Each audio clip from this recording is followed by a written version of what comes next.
5 বছর আর আসেননি, তারপরে অনেক কষ্ট করে এখানকার সিটটা ম্যানেজ করেছেন। আমার প্রথম প্রশ্ন থাকবে, বলুন আপনিও তো শিখ কমিউনিটি বিলংস করেন, দেশের নাগরিক হিসেবে আমার তার জন্য সম্মান আছে। যখন আমাদের পুলিশ অফিসারকে খালিস্তানি বলে গদ্দার তাকে গালাগালি দিল, মুসলিমদের পাকিস্তানি বলে গালাগালি দিল, আপনি একবারও প্রতিবাদ করেননি কেন? 100 দিনের কাজে যখন শ্রমিকরা মাইনে পড়ছিল না, আপনিও তো এমপি ছিলেন, আমাদের এমপিদের সাথে কোনোদিন গলা মিলিয়ে বলেছিলেন গরিব শ্রমিকদের মাইনে দাও? কোনোদিন বলেছিলেন সারি সারনা ধর্ম তাদের স্বীকৃতি পাওয়া উচিত? কোনোদিন বলেছিলেন বাংলার আবাস যোজনা বন্ধ করে দেওয়া নয়, গরিবদের টাকাটা দেওয়া উচিত? প্রতিদিন মিথ্যে কথা বলে প্রচার করছেন, আর এত মিথ্যে কথা বলে যে কি বলবো। এখানে অন্ডাল এয়ারপোর্ট কে করেছে? আমরা করেছি। বিশ্ববিদ্যালয় কে করেছে? আমরা করেছি। নজরুল ইসলামের নামে চুরুলিয়ায় তার জন্মস্থান। এখানে মাল্টি সুপার হসপিটাল কে করেছে? আমরা করেছি। উর্দু একাডেমি কে করেছে? আমরা করেছি। হিন্দি কলেজ কে করেছে? আমরা করেছি। ITI কে করেছে? আমরা করেছি। আহরণ কে করেছে? আমরা করেছি। একটার পর একটা কাজ আমরা করে গিয়েছি। আর আপনারা প্রায় 30,000 মানুষ আজকে রানীগঞ্জের ধস কবলিত, যে কোনো সময় বিপদ হতে পারে, বারবার বলা সত্ত্বেও সেন্ট্রাল গভর্নমেন্ট যে কাজটা শুরু হয়েছিল বন্ধ করে দিয়েছেন। আগামী দিন যদি কোনো বিপদ হয় আমি কিন্তু ECLকে ছাড়বো না, এবং আপনারা জেনে রাখবেন কোল ইন্ডিয়াকেও ছাড়বো না, এবং বিজেপির নেতাদেরও ছাড়বো না।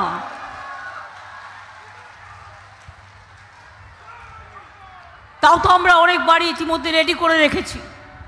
যারা আসতে চান, যাদের জায়গা আছে তারা চলে আসতে পারেন। ভেবে দেখুন, জল স্বপ্ন প্রকল্প বলে বেড়াচ্ছে কি সব মোদি করেছে, কোথার থেকে করলো? অর্ধেক টাকা আমরা দিই, জমির টাকা আমরা দিই, পাইপ বসাই আমরা, মেনটেনেন্স করি আমরা। 1,75,00,000 লোকের বাড়িতে 2025-এর শেষের মধ্যে সবার বাড়িতে পানীয় জল পৌঁছে যাবে। 75 লক্ষ অলরেডি হয়ে গেছে, 75 লক্ষ লোকের বাড়িতে পৌঁছে গেছে। এখনও 1 কোটি লোকের বাড়িতে যাওয়ার জন্য কাজ চলছে, সেটাও হয়ে যাবে। আমি কুলটি আসলেই আমার চিত্তরঞ্জন লোকোমোটিভের কথা মনে পড়ে। আমি যখন রেলমন্ত্রী ছিলাম আমি এসেছিলাম চিত্তরঞ্জন লোকোমোটিভ কারখানায়, এবং আমি অনেক ওয়াগানের অর্ডার বাড়িয়ে দিয়েছিলাম, কোচের অর্ডার বাড়িয়ে দিয়েছিলাম, কোচ যাতে বেশি করে তৈরি করতে পারে, চিত্তরঞ্জন লোকোমোটিভ যেন আগামী দিন সারা বিশ্বে মাথা তুলে দাঁড়াতে পারে। আমি জানি না আজ আপনারা কেমন আছেন। আজকে তো রেল ডিপার্টমেন্টটাই তুলে দেওয়া হয়েছে, বাজেটও হয় না, অর্ডারও দেওয়া হয় না। শুনেছি টেন্ডার করে বিক্রি করার চক্রান্ত চলছে। এখানে 11টা কয়লার খনিকেও টেন্ডার করে বিক্রি করে দেওয়া হয়েছে। সবই যদি বিক্রি করে দেন, জনগণকে প্রভিডেন্ট ফান্ডের টাকা দেন না, কেউ পেনশন পান? আপনারা পেনশন পান না। শুধু আমাদের রাজ্য, সারা ভারতবর্ষের বুকে একমাত্র আমরা পেনশন দিই সরকারি কর্মচারীদের, আর কোনো সরকার দেয় না। গভর্নমেন্ট অফ ইন্ডিয়া তো দেয় না, মাথায় রাখবেন।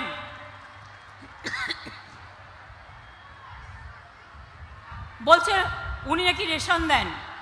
আমি একটা হিসেব দিই আপনাদের কাছে, বিনা পয়সায় চাল পান আপনারা, কত টাকা লাগে জানেন? এর জন্য আমার নিয়ম ছিল, এখন একটাই ট্যাক্স।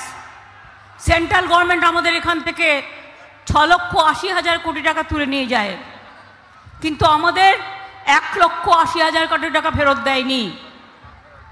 নিয়ম ছিল আমাদের 9,000 কোটি টাকা দিতে হবে, সেন্ট্রাল গভর্নমেন্ট 7,000 কোটি টাকা দেবে, অর্থাৎ 16,000। লোকের বাড়িতে রেশন পৌঁছানোর জন্য। কিন্তু গত 2 বছর কি হয়েছে জানেন? কেন্দ্রীয় সরকারের কাছে রেশন বাবদ আমরা 12,000 টাকা পাইনি। কাজে 9,000, 9,000, 18,000 এবং 12,000, 30,000 কোটি টাকা আমরা দিয়েছি পশ্চিমবঙ্গ সরকার থেকে। তাই আজকে বিনা পয়সায় রেশন যাচ্ছে। खाली झूठा बोलते हैं। इतना झूठा प्राइम मिनिस्टर मैंने कभी नहीं देखा। इतना जुमलाबाज पार्टी मैंने कभी नहीं देखा। खाली बंगाल को बदनाम करते हैं और बंगाल को बदनाम करते हैं, देश को बेचने चाहते हैं। मजदूर को रुपया तोड़ लेता है। हिंदू मुस्लिम सिख ईसाई एनआरसी बना दिया, यूनिफॉर्म सिविल कोड बना दिया, क्या बना दिया। कितना लोगों ने जिंदगी भर आप कुल्टी में रहता है, कोई आसनसोल में रहता है, कोई दुर्गापुर में रहता है, कोई बड़ाबुनी में रहता है, कोई आसनसोल में रहता है, कोई रानीगंज में रहता है, कोई जमुरिया में रहता है। हम लोग कभी एनआरसी नहीं किया इसी के लिए कि हम लोग किसी को नहीं हटाएंगे। लेकिन बीजेपी गवर्नमेंट एनआरसी ले आया। क्या ले आया? यूनिफॉर्म सिविल कोड ले आया। इसके लिए कि आप लोगों को धक्का मार के इधर से निकाल देना। मोदी का एक ही काम है, देश बचाने नहीं। ওরা ধর্ম বিক্রি করে দিচ্ছে, ওরা জাতি বিক্রি করে দিচ্ছে, ওরা মানুষ বিক্রি করে দিচ্ছে। কিন্তু মনে রাখবেন, এই আসানসোলে শেল গ্যাসের সন্ধানে 22,000 কোটি টাকা ইনভেস্টমেন্ট হচ্ছে। লোকাল ছেলেমেয়েরা চাকরি পাবেন। পাশেই দেউচা পাতমি 32,000 কোটি টাকা ইনভেস্টমেন্ট হচ্ছে। 1 লক্ষ ছেলে মেয়ের চাকরি হবে। আর ডানকুনি থেকে পানাগড়, পানাগড় থেকে রঘুনাথপুর, পানাগড় থেকে উত্তরবঙ্গ, এগুলো ইন্ডাস্ট্রিয়াল করিডোর তৈরি হচ্ছে। আরও অনেক মানুষ কাজকর্ম পাবেন, চিন্তার কোনো কারণ নেই। মাথা ঠান্ডা করে একটু ভাবুন, যিনি দাঁড়িয়েছে শত্রুঘ্ন সিনহার বিরুদ্ধে, আমি জানি তিনি আগের বার কিভাবে কোন ওষুধের মাধ্যমে ভোটে জিতেছিলেন। এবারও সেই ওষুধই উনি অ্যাপ্লাই করবেন। কাউকে 1, কাউকে 2, কাউকে 5, কাউকে 10। ওনাকে বলুন 15 লাখ টাকা করে দিতে হবে। নরেন্দ্র মোদী বলেছিলেন, আমি সবাইকে ক্ষমতায় আসলে 15 लाख रुपया करके हम उसका पॉकेट में देंगे, हम उसको अकाउंट में देंगे। 5,000, 10,000 में नहीं चलेगा। 15 लाख रुपया वापस चाहिए। आपको मिला? कभी मिला? तो अगर जो कैंडिडेट हुआ है वो आके आपको 1-1 पैकेट दे दे और कहे कि चुपचाप करके मेरे को वोट दो, मत दो, मत दो। वो जीतेगा और भागेगा, नहीं आएगा। शत्रुघ्न सिन्हा को तो 2 साल खाली मौका मिला। पहले तो बाबुल सुप्रियो था, वो बीजेपी का था, पहले हमारे साथ बाद में ज्वाइन किया। लेकिन उसको हम देखा दुर्गा पूजा में भी आते हैं, गुरुद्वारा का प्रोग्राम में भी बोला चाहे तो आते हैं, मुस्लिम पर्व में भी आते हैं, काली पूजा में भी आते हैं। आसनसोल में जब भी जरूरत है और बंगाल में जब भी जरूरत है उन्होंने आते हैं। इसी के लिए उनको समर्थन करना ये आप लोगों को काम है। अभी एक बात आप याद रखिए कि आज चित्तरंजन लोकोमोटिव चला गया, जाने वाला है। बहुत सारे कोल इंडिया कंपनी किसको किसको टेंडर बेचा मेरे को पता नहीं है। इसी के लिए अगर आपको दिल्ली में बीजेपी सरकार हटाएंगे तो भी देश रक्षा होंगे। यदि ना चान ताले मने राखबेन नरेंद्र मोदी और बीजेपी देश के बिक्री कर देवे, मानुष के बिक्री कर देवे, धर्म के बिक्री कर देवे, अपना रोटी कपड़ा मकान के बेच देगा। उन्होंने सबको बेच देंगे कि उन्होंने बेचने के लिए आया है। आप लोगों को वोट खरीद करते हैं जुमला कह के। 100 दिन का काम का मजदूर अगर रुपया ना मिले तो आप रुपया नहीं दिया, बोलता है तृणमूल चोर है। आप दिखाओ, साबूत दिखाओ, ले आओ महाराष्ट्र का साबूत, ले आओ उत्तर प्रदेश का साबूत, ले आओ बिहार का साबूत। 350 टीम आपने भेजा, हम लोगों ने सब तैयार कर दिया था, उसका बात भी आपने नहीं किया। लेकिन हमारा वादा ही वादा है, हमारा एमपी लोग लड़ाई किया है और 100 दिन का काम को 3 साल जिसको वेतन नहीं मिला हम लोगों ने दे दिया, हमारा सरकार के ओर से दे दिया, इसी के लिए कि हम वादा रखते हैं।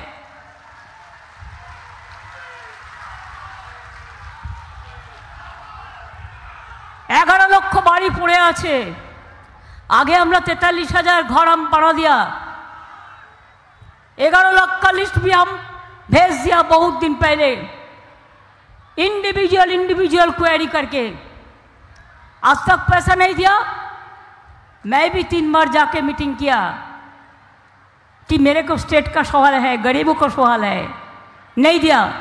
लेकिन मैं आपको वादा करती हूँ दिसंबर महीना में हम 11 लाख लोगों को लिए फर्स्ट जो किस्ती है 60,000 रुपया हम दे देंगे।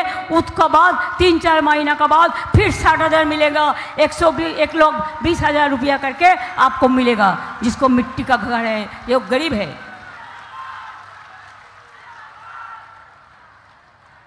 आप देखिए हर मेडिसिन का भाव बढ़ा दिया, आप लोगों को पता नहीं है ना, हार्ट का मेडिसिन को भाव बढ़ा दिया चुपचाप करके, प्रेशर का, ब्लड प्रेशर का मेडिसिन का भाव बढ़ा दिया, ब्लड शुगर का मेडिसिन का भाव बढ़ा दिया, हार्ट का मेडिसिन का भाव बढ़ा दिया, गैस का भाव बढ़ा दिया, आलू पटल से लेकर हर कुछ का भाव बढ़ा दिया। लेकिन मोदी बाबू आपको भाव तो कमती हो गया, जनता ने आपको तो पसंद नहीं करता है।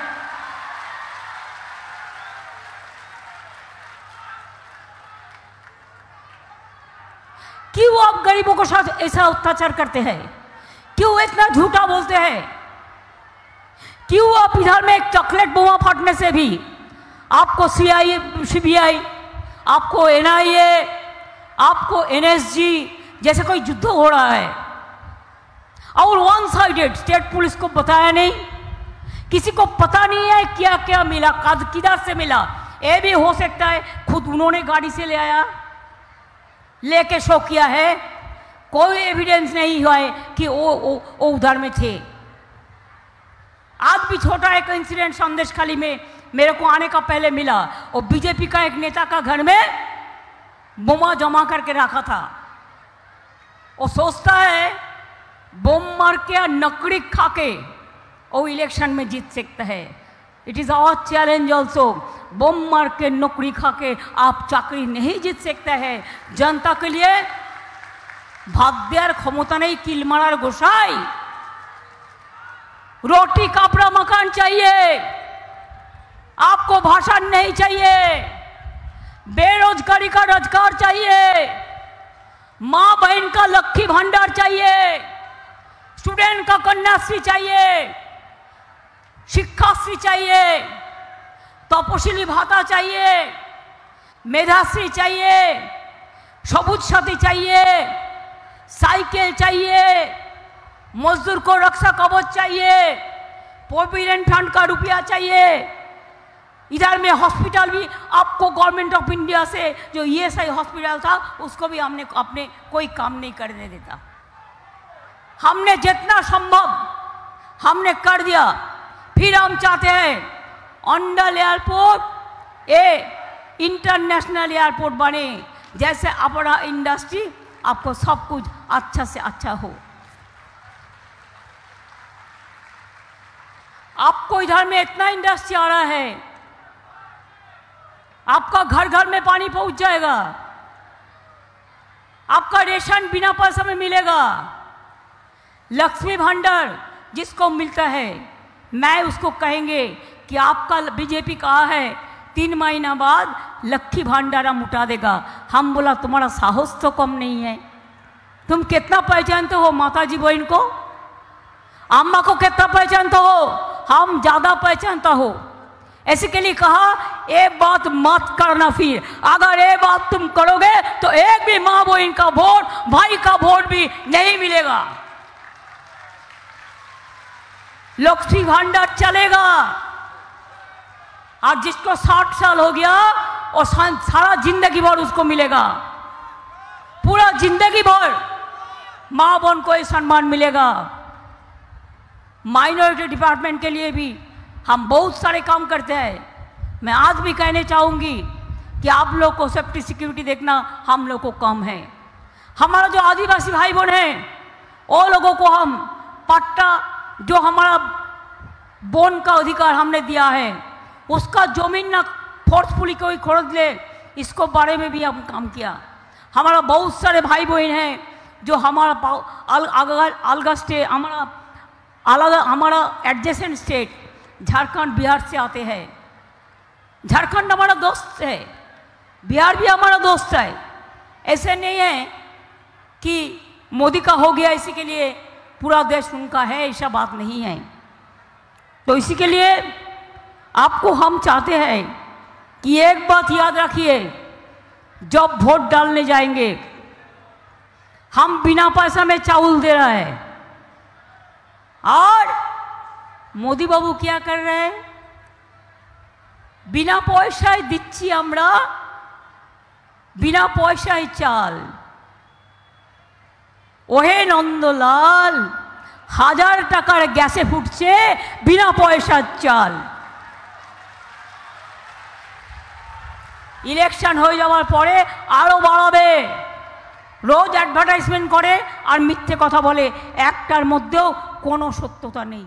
তাই নিশ্চিন্ত থাকবেন।